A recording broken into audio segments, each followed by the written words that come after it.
For today's videos, nandito tayo ngayon sa Marriott Hotel. Okay, let's go.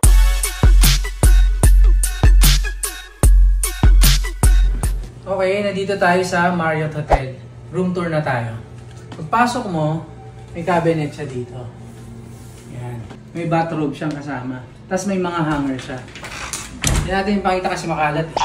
Dito tayo. Pag sa right side, yung CR. Yung toilet. Dito yung hair dryer niya nandito. Tapos, may dalawang cup tissue. Tapos meron pa siya dito yung sa tabi ito ng salamin. Ayan, oh. Yan yung salamin. Dito yung toiletries niya.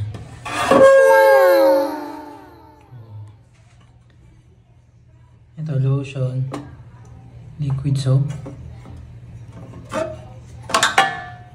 Pwede natin kunin. Yan. Ah, mouthwash? Mouthwash pala to.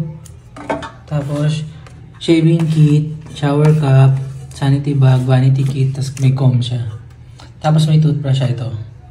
Toothbrush. May toothpaste na. May bathtub siya. May mga shampoo na conditioner, tsaka body wash. Tapos, may curtain siya kasi ito. Pipindutin mo yan para pag gusto mo maligo, tapos nanonood ka ng TV. On may curtain. Yan.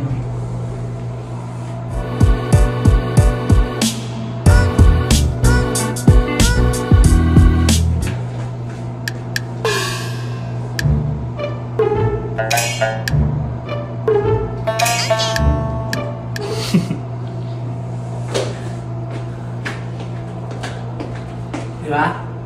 Kita siya pag nanonood ka doon. Tapos 2 bed yun. Tapos dito naman, so dito tayo. Paglabas mo, dito, nandito yung mga pagkain sa hotel. Yan. Siyempre, pag ininom mo yan, babayaran mo yan. Pero may mga complimentary water na siya dito. Complimentary water siya. Tapos dito yung coffee area niya. Yan ang coffee pods. Tapos may coffee machine siya. Electric kettle. Tapos dito may mga glass siya. Tapos ito yung mga steer niya to. Yan.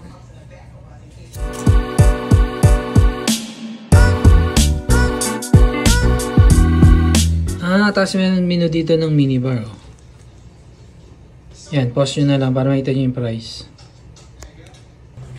Tapos dito naman yung ref niya. Yan. Tapos dito yung safe. May label siya, safe ito. Tapos may mga drawer pa dito.